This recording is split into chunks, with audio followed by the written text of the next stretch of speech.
का वोटर है तो ये जानकारी उनके लिए बहुत बहुत जरूरी है। चुनाव आयोग ने सिर नाम का एक नया अभियान शुरू किया है जो सीधे तौर पर वोट देने के अधिकार से जुड़ा हुआ है। चलिए इसे जरा समझते हैं। देखिए, यह अभियान 2 फेज में होगा। पहला फेज 4 नवंबर 2025 से शुरू होगा, जिसमें बूथ लेवल ऑफिसर्स यानी बीएलओज घर घर आकर वोटर्स की जानकारी को वेरीफाई करेंगे। अब इस पूरी प्रक्रिया का जो आधार है वो बहुत सरल है। 2025 की जो वोटर लिस्ट है उसकी तुलना सीधे सीधे साल 2002 की लिस्ट से की जाएगी और इसी तुलना के आधार पर हर वोटर को ए से लेकर एफ तक 6 अलग अलग कैटेगरीज में बांटा जाएगा। मतलब 2002 की वो लिस्ट ही एक तरह से सब कुछ तय करने वाली है। तो सवाल ये उठता है कि किसी को कौन सी कैटेगरी मिलेगी। इसके लिए ना 2 मुख्य चीजें देखी जाएंगी। पहली, वोटर की उम्र, और दूसरी, 2002 की वोटर लिस्ट में उनके परिवार का नाम है या नहीं। ठीक है, तो सबसे पहले ग्रुप को देखते हैं। ये वो लोग हैं जिनकी उम्र 38 साल या उससे ज्यादा है, यानी जिनका जन्म 1 जुलाई 1987 को या उससे पहले हुआ है। अगर उनका नाम 2002 की लिस्ट में मिल जाता है तो उन्हें रखा जाएगा कैटेगरी ए में, और अगर नाम नहीं मिलता तो उन्हें डाल दिया जाएगा कैटेगरी बी में। एकदम सीधा सा हिसाब है। अच्छा, अब आते हैं दूसरे एज ग्रुप पर। यह है 22 से 38 साल के वोटर्स जिनका जन्म 2 जुलाई 1987 से 2 दिसंबर 2004 के बीच हुआ है। अगर इनके माता या पिता दोनों में से किसी एक का भी नाम 2002 की सूची में है तो उन्हें मिलेगी कैटेगरी सी। लेकिन अगर माता पिता दोनों में से किसी का भी नाम उस लिस्ट में नहीं है तो फिर उन्हें कैटेगरी डी में रखा जाएगा। और आखिर में बात करते हैं सबसे यंग वोटर्स की, यानी 18 से 21 साल के वोटर्स की। यहां पर नियम थोड़े और सख्त हैं। इन्हें कैटेगरी ई में आने के लिए माता और पिता दोनों का नाम 2002 की लिस्ट में होना जरूरी है। अगर एक का भी नाम नहीं मिला तो उन्हें सीधे कैटेगरी एफ में डाल दिया जाएगा।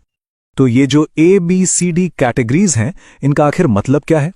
इसका जवाब मिलता है हमें दूसरे फेज में। आपकी कैटेगरी ही ये तय करेगी कि आपको अपना वोट देने का अधिकार बनाए रखने के लिए कौन से और कितने डॉक्यूमेंट्स जमा करने पड़ेंगे, और कुछ मामलों में अपना वोट देने का अधिकार बचाने के लिए इतने डॉक्यूमेंट्स तक देने पड़ सकते हैं।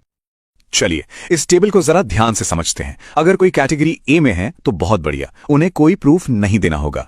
बी, सी और ई कैटेगरी के लोगों को सिर्फ अपना एक प्रूफ देना होगा। लेकिन कैटेगरी डी वालों को अपना और अपने माता या पिता में से किसी एक का, यानी कुल 2 प्रूफ देने होंगे। और सबसे ज्यादा कैटेगरी एफ वालों को अपना और अपने माता पिता दोनों का, मतलब कुल 3 प्रूफ पेश करने होंगे। और सबसे जरूरी बात, अगर ये प्रूफ नहीं दिए जा सके तो मतदाता सूची से नाम हटने का पूरा खतरा है।